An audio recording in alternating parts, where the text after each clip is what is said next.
Ladies and gentlemen, thank you for coming and seeing my show. This is a very special chatting with Wild Eye. I've got my co-host, my beautiful wife Lena, beside me, who is invited by my special guest today. I used to watch her when I was young, with all the other beautiful women.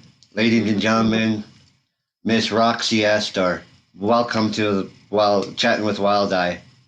Um, when you meet with Roxy, you better beware because I'm really strong and debonair. This jet set girl never backs down because all she wanted was the glow crown. That's Thank you. How you doing? I'm doing okay. I'm doing okay. I know you and I had some things that we were gonna do, like an update on Matilda, and I just if I can tell you a little bit. Sorry about the beeping, but this alarm. There's something wrong with the whole wiring in this house. So if it beeps, it's part of my interviews. It's real life. It's what it is. First off, look at I got Queenie's business card there. Look at Oh that. wow. Yeah, I saw her probably three weeks ago, and I was going to go see her tomorrow. So if you want to ask me any questions, I'm really good about taking over, so be careful. Oh no, please take over. The stories come from you. Like you're the talent. You're the one that lived the life. So Well, I would like to tell, which I wasn't going to before, tell my story about Matilda, Deanne Booher, Queenie. There's so much to her that I kind of want to go back. Like I was a fan, like you were a fan of Glow, so was yeah. I. I was not Glow when I was a fan. I was a fan of Matilda the Hunt, and I was scared of her. Really. So was I. Yeah, so I was watching Glow right along with you, and there was that audition, and I've never acted before. I've never wrestled before. I haven't done anything, and I would remember seeing Matilda and like the Nitschka and Hollywood Fine, and I'm like, oh my gosh, this is just so cool. I want to do it. So who knows, Sean? Maybe you could have done the same thing. Yeah. So watching Matilda, sorry people are writing to me because what I wrote on Facebook. I thought, you know what, she just I gotta do this. Like she's so empowering. These women are so great that when I saw the audition, I tried out, and I didn't know at the time that I beat out 3,500 girls. Wow. That's Wow.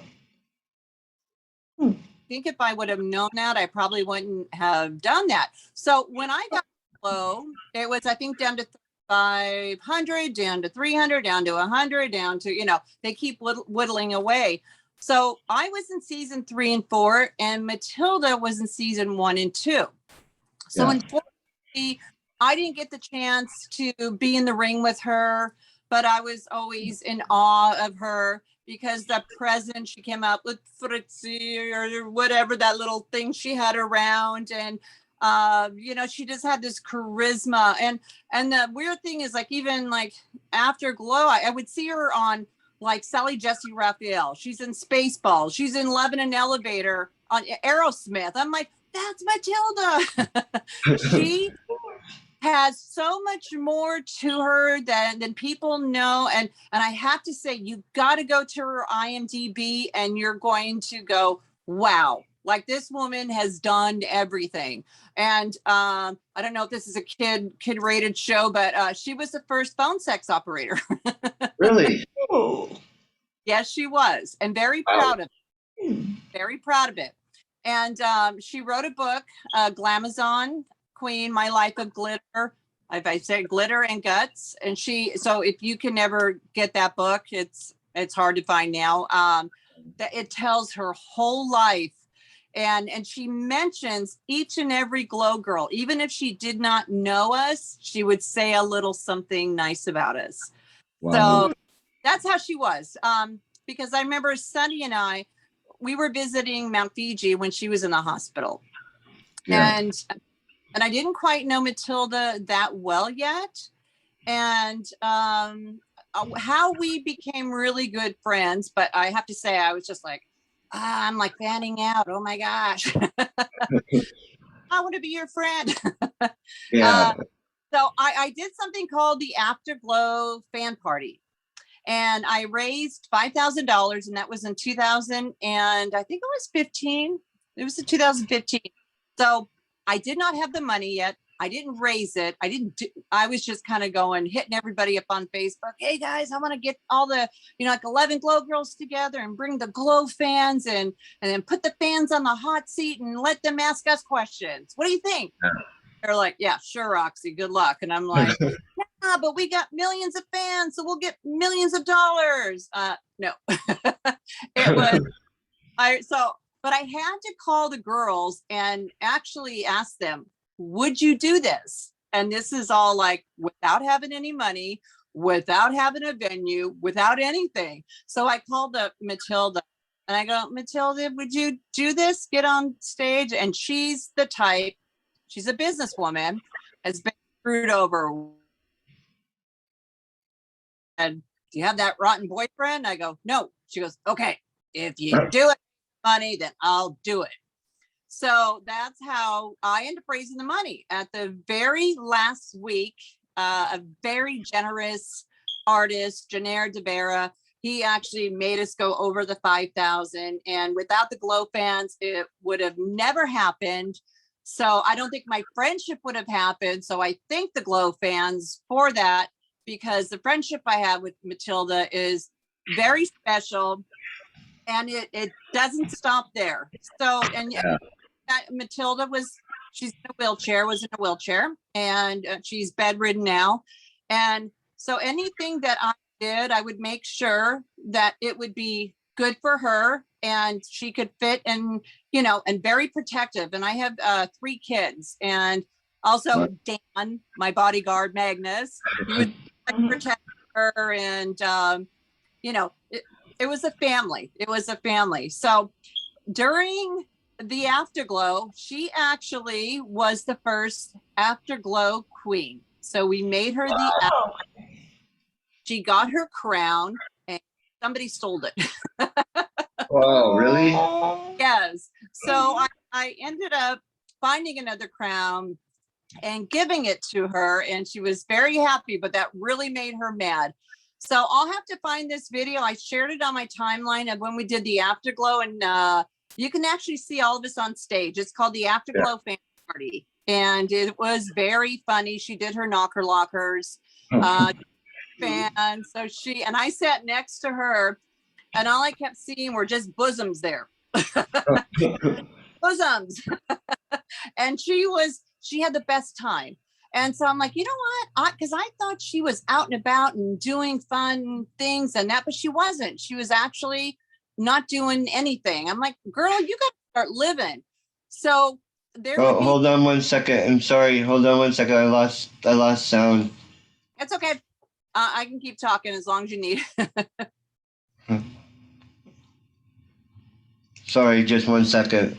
Don't worry about it, Sean. Oh, I'm gonna have to. I don't know what I'm gonna have. Oh, never mind. No, we're recording, though. What is this sound here? Okay, there we go. Are we good? Yeah, we're perfect. Good. Okay. So So I told Matilda I have to get her out and do things. So I ended up going to an arm wrestling show, and she was supposed to be a judge. It didn't work out where she could go on stage. And the guy from K&L, remember the ball guy? Yeah. We were judges, and then she was sitting in the crowd, and everybody would go, "That's Matilda the Hun. Oh my gosh, that's Matilda." So I got us backstage at a WWE pay-per-view. Oh, nice. Yes, I did. And then that's where we met the Glow Netflix girls. So I got us together. Matilda was there, Lightning. My daughter Kayla, who's a wrestler, she showed up.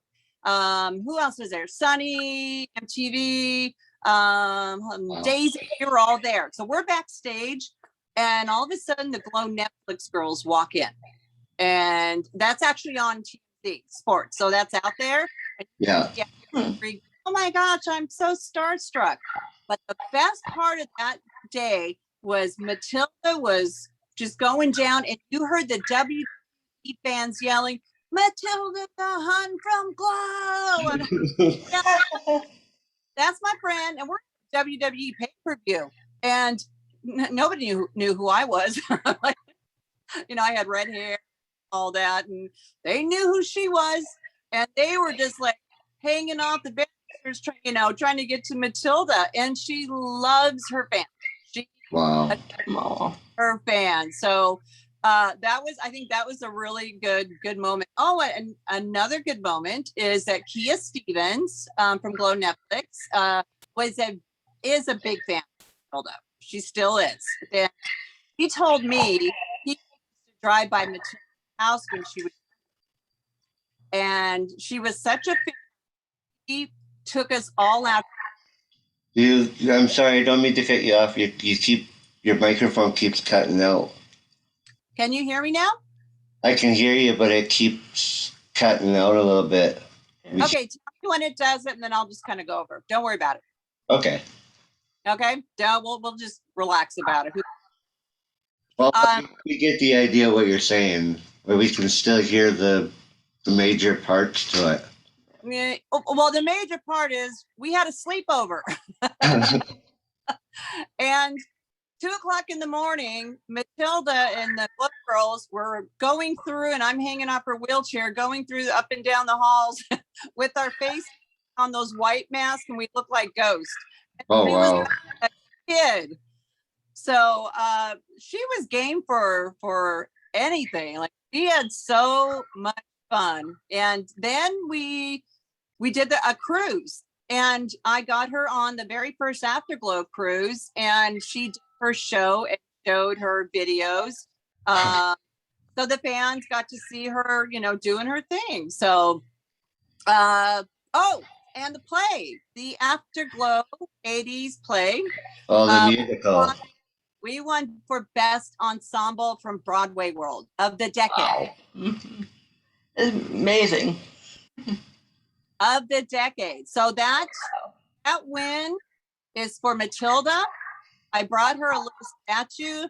You got the Broadway World Award. So, and best of the decade. And that was a little play that we did. And I think beat out Hamilton. Wow. And Mamma Mia and about 100 other plays. And we won for best ensemble for having 5 original G.L.O.W girls on stage. And Matilda sang from her heart, sang raw meat, sang to her husband who had passed away, and it was beautiful. Wow. Aww. Yeah, big tough woman with a beautiful soul. Oh, she sang that raw meat. She's, I eat raw meat, I eat it. That she gets into it. She has a good voice too. Yeah, we watched her on Donahue the other day on YouTube and watched her body slam. I think she body slammed him on there. Remember, I know there was a video of her body slamming a guy during an interview. Yeah, I think she body slammed a lot of people. Like I said, if you look at her IMDb, you will see everything that she has done. And one thing, like a lot of people don't know this because I put this out there a lot. She's been in the hospital and in rehab for really the last 2 years. I haven't been able to see her because of the pandemic, so we just started seeing her. There is a guy, and Robert Wen, who is our good friend. He's been going there every week. He sets up calls to so she can reach out and talk to people, and it's been keeping her going. So we don't put it out there to go, look what we've been doing. This is just to keep her going because we love her that much. She's a legend. She's got a heart. In fact, my son even cleaned her carpets for her. Oh, wow. That's nice. Yeah.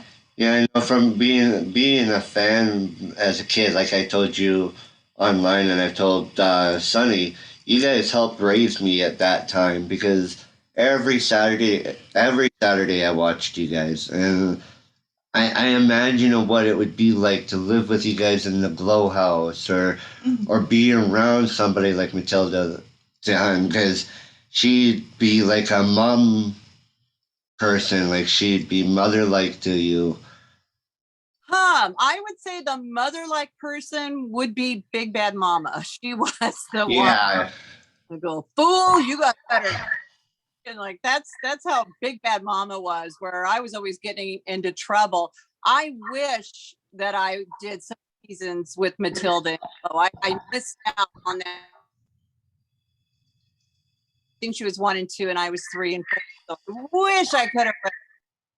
So, and I love remembering Mount Fiji and her, and they were just knocking each other, and it was just the battle, the strength, and you could see it in their eyes. Like, I don't, you see that with WWF and a little bit with WWE, like the Mick Foley, and back then, I don't feel, and I old school wrestling, and you can feel that, and I love that. um.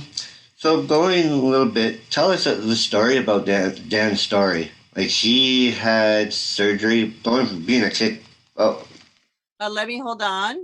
yeah. Okay. They sometimes hold on 1 sec, okay? Yeah, no problem. Dan, call Oh, Robert. Call Kayla to call Robert when. Just call. Okay.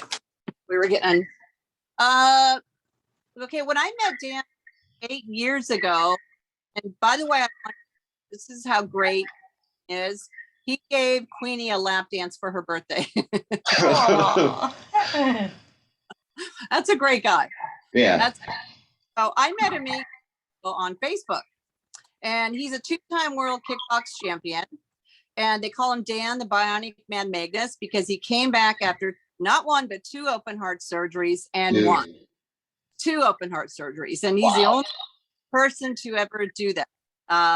So when I met him 8 years ago, it's like I knew there was something. He had a cough, and I didn't quite know what it was, but he's been in congestive heart failure since I've been with him. But I just kind of got used to it. When you love someone, you love someone. You just, matters, so you just do whatever you can do. And 3 years ago, he was working as a manager at a place. Like 2 a.m, he fell over, and I got a phone call that he died. And they brought him back after 3 minutes, and I'm following to the hospital, and they put him in a coma for 12 days, and then he got a pacemaker. It was good, and then just last year, his heart it was just getting really big. Kept going in the hospital for fluid in his lungs. Finally, they had to just put him in the hospital. He was in the hospital December 18th. We didn't know it was going to get. I didn't know every day if he was going to make it. I had no clue. I couldn't see him because of the COVID. So we would do the FaceTime, but all I know, I saw my guy there, and he's losing weight. And then the moment I went in at least 3 times a week, and weaker. And he's normally about 160 something. He got down to 130. Wow. And yeah, the doctor came in and said, "We're losing you." And like, we got to do something. He's got to eat. He's got to do something. And I just looked at him, and he gets mad at me and I said, "If you don't eat, I'm not coming back, because I am not going to watch you die." I mean, I had to be like that. 10 days later, he put on like 10 pounds. And they had a heart for him. I was actually, the heart they have not happening. I'm sitting in the room with the helicopter coming down. It was something like out of a movie, and the nurses are crying, and I'm like, this is it. And then I'm realizing it's 5, it's 6, it's 7 o'clock. I'm like, there's no heart. And they came in, they go, "We're sorry." And I just went, I don't know if he's going to make it another month. I don't know. So I went home. I'm in the drive-through at Wendy's, and I'm talking to Dallas from G.L.O.W. And I get a phone call and they said, we have a heart. We are doing this perfect match. And thank God for the donors family and for the amazing people at UCLA and Dr. Cruz. I mean, they went beyond. They're so amazing. And now he's like 160 pounds. He's doing push-ups. He's lifting weights. 3.5 months post-transplant. Wow. He is do an exhibition fight with Sonny Ono. Really? And Sonny, let's do it, because he's had, I think, a triple bypass. He's had something. I go, boy, that would be a great fight. Let's do it for charity. Let's do something good. So, you know what? You never know from day to day, what's going to happen. But all I know is everything that I've gone through with Dan, to see him like this, there's no more coughing. And it's just, we look back and we can't even believe that it was like just 3.5 months ago.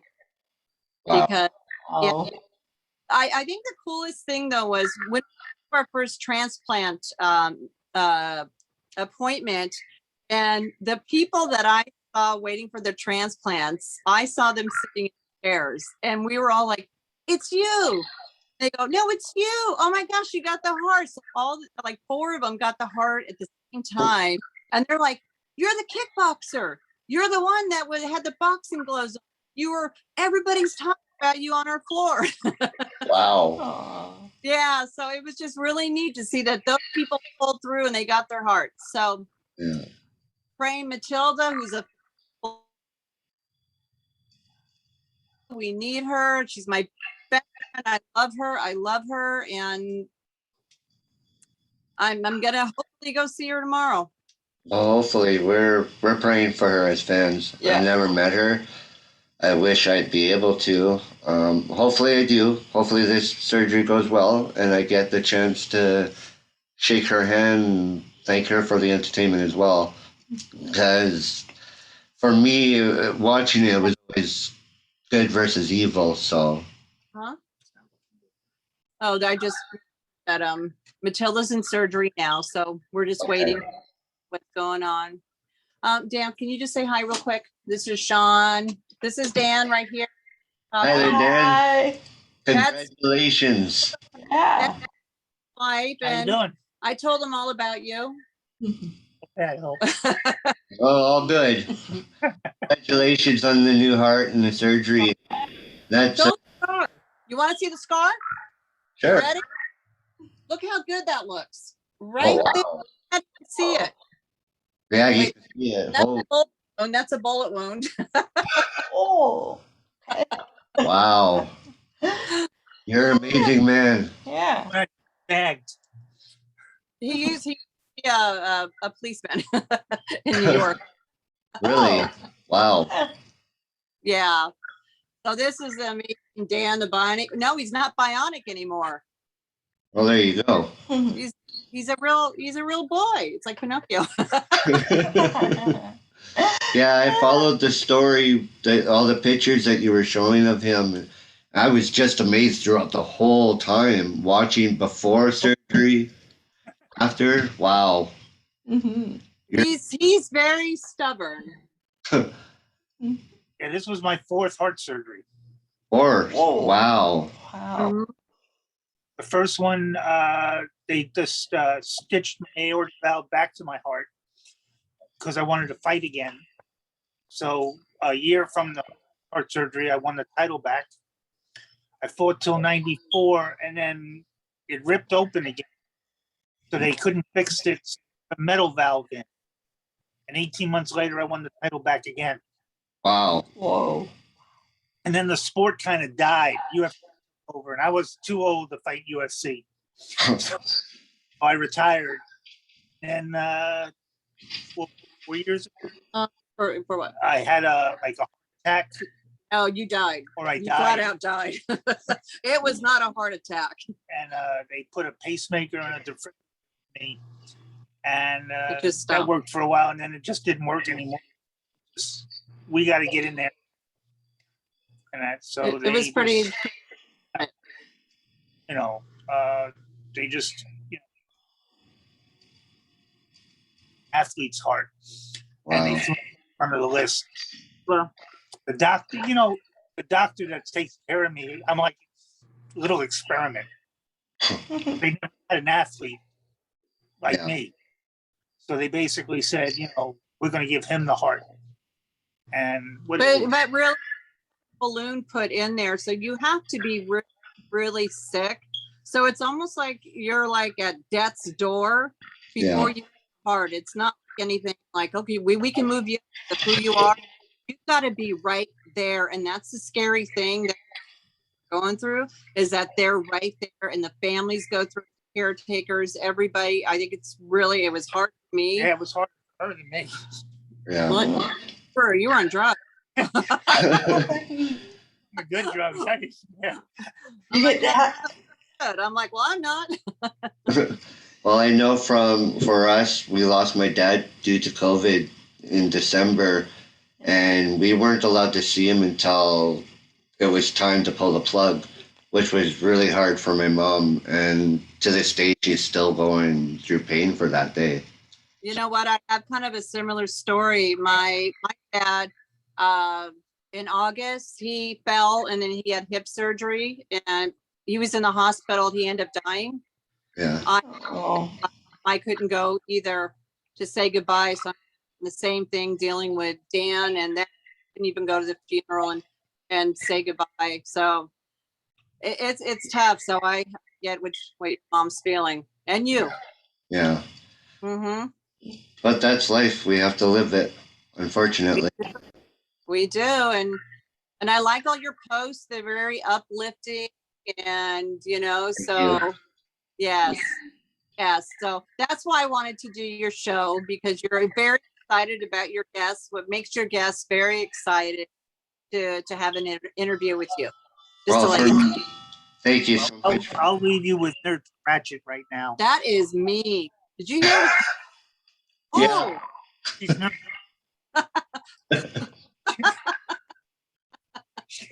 She's brutal on me. I'm gonna sleep, and I'm like shaking his pills right there. Wake up. I tell her I want to go back to the hospital. I need some rest. That's not nice. Take care. Take care. Nice meeting you, and again, congratulations. Yeah. There, see, I told you I'd pull him in. No, that's awesome. Thank you. Again, thank you for the wonderful compliment. It means a lot for all you to be doing this, because I can't wrestle. My body's not in that shape. But for me to talk to you guys and feel like I'm part of the wrestling family, it means the world. Well, you know what? Like I said, you're excited, which makes people excited. Like Sunny. Yeah. Sunny's great too. She's her and I we're best friends. We've been really good friends since the Afterglow fan party too. So out of that, it's like Sunny and Matilda became my best friends. Well, that's awesome. So that's anything. I mean, that's worth anything to have a friendship after 35 years. And I make fun of Sunny because I couldn't really stand her back then. Shh, don't tell her. But we're friends now, though. Yeah, So, yeah. I talk to her once in a while, and she's really sweet as well. And she's gone through a lot too, and she's a fighter too. So, we're all fighters. We've all gone through our battles, and you know what? I still make time for I talk to some of my fans that I call them friends, because to me, like a fan is a fan that you turn on when you're hot. Okay, I don't need a fan. I don't need that. So I enjoy talking Glow. I enjoy talking to people, and to me, to do that and Glow is probably the best time I think I've ever had, to be in an apartment with 4 other women on top of each other, going and just kicking butt, and going from a normal person to being like a rock star. I mean, that's pretty cool. Yeah, I bet. So, and hear that that we made, a difference in your life. And that's very cool to hear too. Yeah. But I wouldn't have been a good mom back then, okay? That's okay. You're beautiful. You're still beautiful now. Thank you. Did Thank you you. have full creative control over your character? You know what? I wanted to be a bad girl, like Hollywood. Yeah. And the actual picture that I sent to G.L.O.W was in a short black leather mini skirt with, the black gloves, Mhm. like over a motorcycle. I'm like, that's who I'm going to be. I'm going to be that bad girl. And so I thought I had control. So when you tell Matt Zimmer what you want to do, I Yeah. ended up being somebody totally opposite. What do you mean Roxy Astor with a lot of money from New York? I don't have a lot of money and I've never been to New York. How do I act rich? Been rich. There was no YouTube. There was like, how do you act rich? So it's funny, so when I was in my Roxy character, and the thing too is I was so nervous being, believe it or not, in the ring that I call it overacting. So Yeah. I drive up the audience. So if you're like, oh, Roxy, I'm going to write like a $10,000 check and and I Mhm. write a check and I'm like, okay. Wow. So you look back and it's like, those are the things. I turned Roxy into the way I wanted to be Roxy. And I have a funny story about my hair is I permed and bleached my own hair. I've been a hairdresser for 40 years and I did Remlina's hair in G.L.O.W and I gave Beast for Mohawk. Wow. And Roots Yellow. Was it on purpose? I don't know, but she is my friend, so I don't know. So my hair was so fried that I didn't want to be a redhead.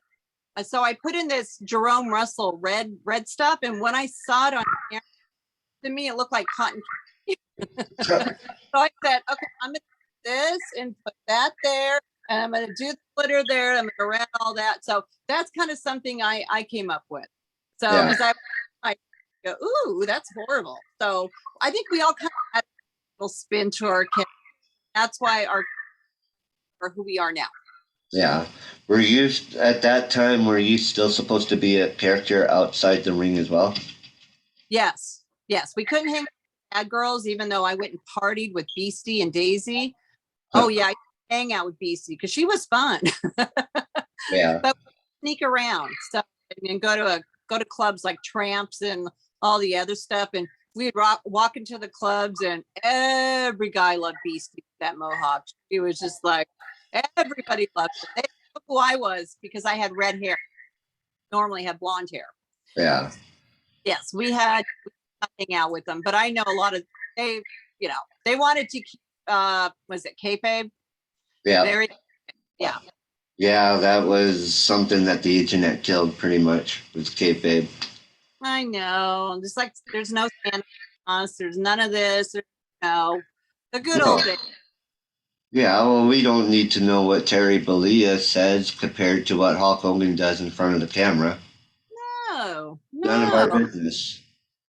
If you separate it, a lot of people they don't separate Roxy because my real name is Tracy, and Tracy is a hairdresser from Auburn, Washington, that is a tomboy and a very big smart ass. And I'm nothing like Roxy. And I love animals, and I love my kids, and I'm totally different. Yeah. Roxy, a little stuck up little biatch, but Tracy not. What kind of person was Mount Fiji outside? Was she still Mount? Oh my gosh, she beautiful inside and out. And she would always say, oh, and she said, no, we all made G.L.O.W what it was. I am not the one. It is G.L.O.W is the gorgeous ladies of wrestling. All of us. Yeah. And we're not worthy. What a sweetheart. Yeah, it was great.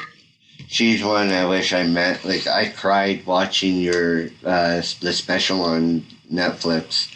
Yeah. Watching her, and Like, Yeah. I'm a 42-year-old man, but I still cry watching it. Yeah. It's very hard to watch too. Great. And I remember it was kind of fun to get all the girls together. And it was the first time I met Tina Ferrari, and I took her place as Roxy. And my favorite skit of all time was Tika Tika Tika Tika Tika Tika, because you had Mount Fiji dress up like Carmen Miranda. Yeah. And so we came in and she was singing the rap with all of us. And it was hard on all of us here, and she was so happy to see us. So I just did that. I think it showed up in the documentary. Tika, tika, tika. Yeah, it was amazing to watch. You talked about Matt Simber a little while ago. What kind of person was he? I heard different stories from different people about him. I can just say this, that I can see a star in someone that someone can't see. I think he's a genius. I think people are going to have their own version of what they see. I saw a man that had to wrangle 35 girls together and keep them in check for every week to get a show out and edit every week. So it was funny, but you don't mess with him. And great director. And he's very, very direct. He said to me, he goes, Roxy, if you don't start like getting your ass in shape, 20 years later, you're going to regret it. So I started running 2 miles a day. And then I look back, yeah, I guess you right. You know, because I mean, he's done a lot of movies. He was married to Jane Mansfield, and he's done, like, he's a director. And then to be a director of, the movies he's done, to G.L.O.W, most famous for is, that's got to be kind of weird, Yeah. because he's a director. So, Well, yeah, I thought he was a good guy. He's not perfect. He could have been an asshole at times. So, but like I said, you've got 35 girls and you've got all these personalities and fighting going along, and you just got to keep them in check. yeah. Well, he's also got so much other things on his plate as well, being a director. It's his baby too, isn't it? Yeah. You know what? One thing he always said, he came to the play and he sat Roxy, because this is something I created, and it was something I've always wanted to do, was get 5 original G.L.O.W girls on stage and tell our story, what happened when G.L.O.W ended, and we had young versions of ourselves. And so there was actually a wrestling ring on the stage, and my daughter played me because she was a player. She had a WWE tryout and she can wrestle. And so I had the red hair, green outfit, Roxy in the play. And Matt said, like, bravo. He said that was great. He loved it. He loved the play. To get that from him, because I know Matilda was saying, he could be a dick sometimes. I'm like, Matilda, that's not in the script. Right there, Matilda. I'm like, hold on. Wow. But they go back a long. Yeah. Yeah, well, like I said, he's got so much on his plate, and it's like everybody sits there and they put down Vince McMahon for what WWE is like, but it's more the fans that keep it going. The guys backstage, they can only do so much, right? Yeah, right. And with COVID, it was weird without, like the audience. Wasn't that weird when you had like, oh God, didn't realize how the audience made an impact. Yeah, I know, especially for the talent themselves. You could see them struggling. Yeah. Even within the months that they were doing it, to the end, they were struggling. Yeah. Hey, Lena, I have a question. Yeah. Tell me about your husband. What do you want to know? Tell me, a wrestling fan, a G.L.O.W fan. Tell me something good about him. He's both of those. He's a huge G.L.O.W fan. I remember when we first moved in together, one of his first questions was, can we get cable so I can get my WWE network so Dad and I can watch it? So, yeah. That's great. You've been a wrestling fan for a long time. I've been a wrestling fan since I was 5 or 6 years old. And what about you, Lena? Are you a wrestling fan? You don't have to be. It's okay. No, I am. Yeah, totally. He totally introduced to me. And the funny thing is that I didn't know I watched it as a kid, but my best friend, her dad used to watch it, but I never knew what it was until I started watching it with him, and I started recognizing the old promos with these big, mostly like yelling like, "Oh, I was watching wrestling when I was like 6 years old, and I never knew what it was." So yeah. Well, and it was great back then. So Yeah. bad. Yeah. Clue what WWF or E was. I had no clue. So I'm like, oh, okay. I actually, my wrestling was watching G.L.O.W. So that intrigued me. And then I started watching WWF because we came on right after WWF, or it turned into WWE. So I wasn't a fan. I had no clue, but then you either like it or you don't, It's like football. I'm just not a football fan.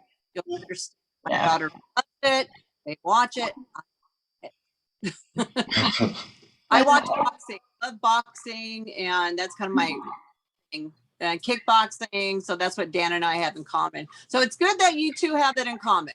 You need that. Yep. Yeah. Mm-hmm. It took long to start watching. I turned on all the old stuff. The other day we were watching a lot of your old matches with Godiva, which Mm-hmm. I really liked, so she kept watching on over and over again. Yeah. Can I tell you there's a move in one of my matches with Godiva where I'm doing like a 7-minute match, and at the end, was it a suplex?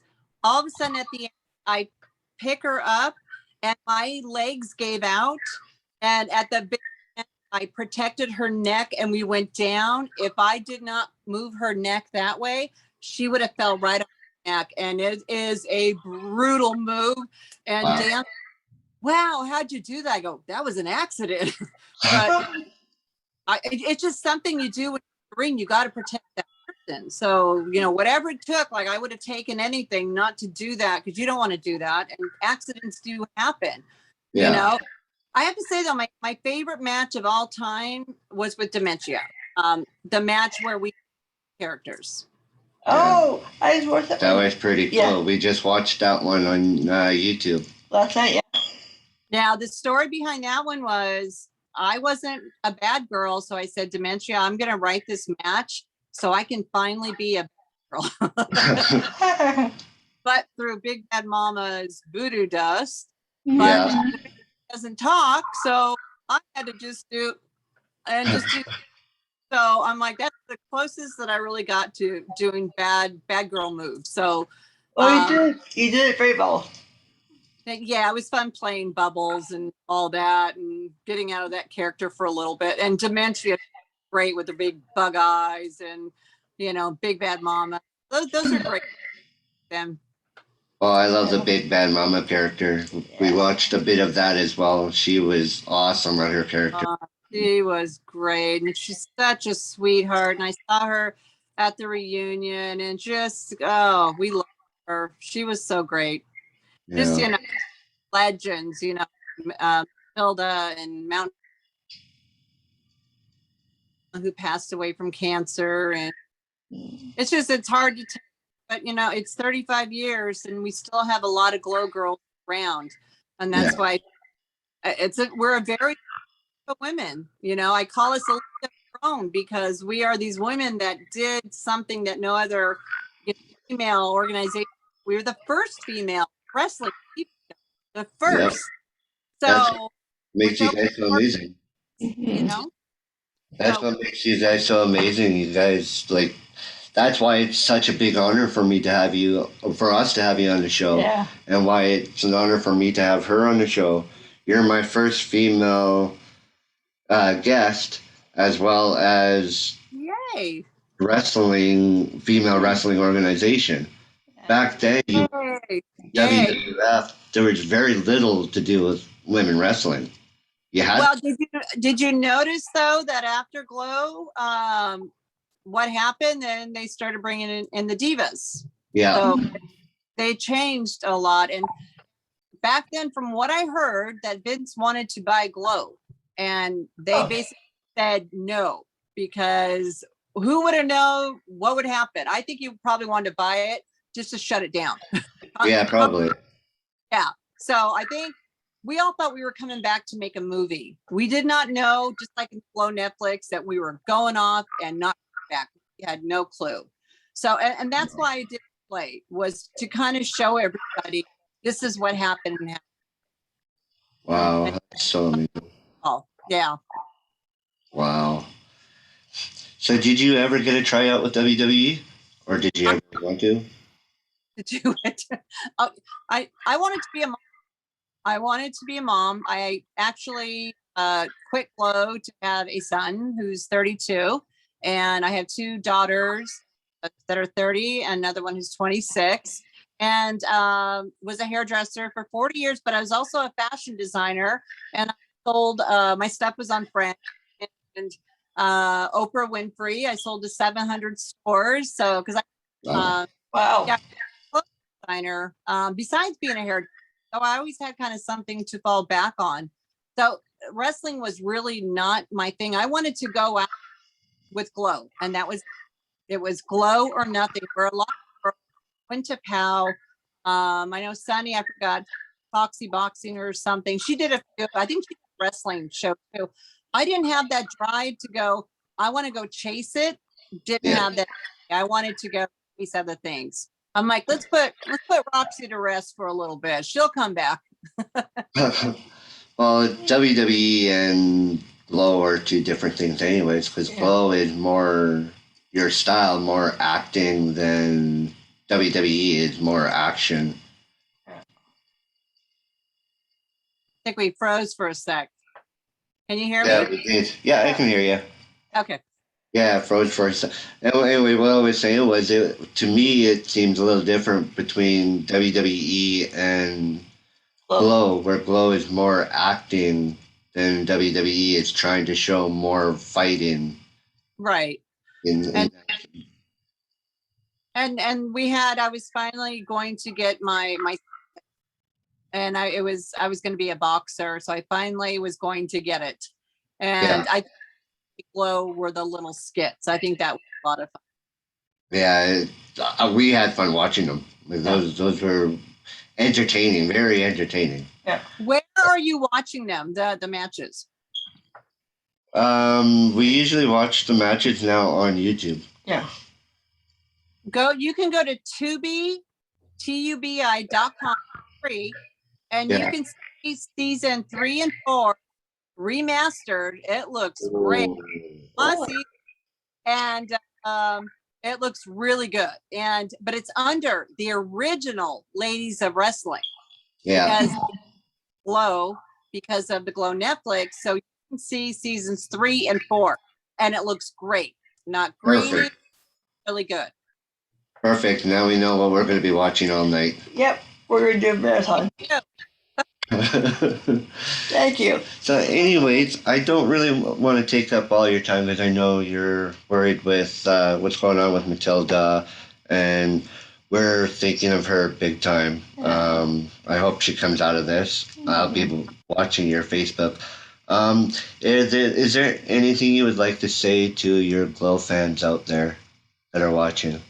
Well, I love all the G.L.O.W. fans, just because I always say without them, we're nothing. The fans are so important, and story tell us is we've heard so many great stories, like what you even say growing up, and that's kind of something very cool to hear, because we had no clue what an impact we made on people, and we've heard some raunchy stories, so Yeah, you can hear that from me. the fans are great. And one thing about Queenie, I have her book, and because I'm working on something with the Afterglow, and I've been working on it for a while. Does it happen overnight? No. Do I get discouraged? Yeah, I do. I know there's something there with Afterglow, which is, a TV show. There's something there. So I looked at Queenie, and this was about a year ago, and I said, Queenie, this is the deal we make. I will not give up on G.L.O.W if you don't give up. So she fighting, and I said, I will keep fighting too, and it's for us. So that is that's what it's been keeping her going. So, and Robert Wind is beautiful, beautiful man who's just been there. He and has kind of helped me when I couldn't go visit her because Dan's in the hospital with his heart and everything. He would go there and take my place and just make sure that she took care of. And he was at the first Afterglow fan party, and that's where I met him. He's my I love him. Never forget what he's done for her. Yeah, that's amazing. Yeah. Well, when you see her, please give her love from a fan. I will. I guess I can speak for any fan from Glow. Give her Glow fans love, and we all support her. We hope she comes out good. Like I said, I want to meet her. Yeah. I have talked to Sunny. My wife and I are saving up money to come out to California to meet up and have a party with a couple of you Globe girls if you guys are around at that time. Yeah. Perfect. I'm in. Yeah. Well, thank you again, Roxy, for your time. It is really appreciated. All right, here's a hug. That's a hug to Lena and you. Wait, Thank you. Thank you. Okay, you guys, thank you. And I wanted just to share my Matilda story. So you were the one that got my story, and that's why I wanted to come on tonight and not wanted to do this tonight. And I wanted it to be. Thank you so much. I really appreciate it. Lots of love to you. Okay. So love to your man. And again, thank you so much for being here and making my dream come true. You're welcome. You're welcome. And keep up the good work. Thank you. Okay. Bye, guys. Bye. Bye. Ladies and gentlemen, that was Roxy Astor.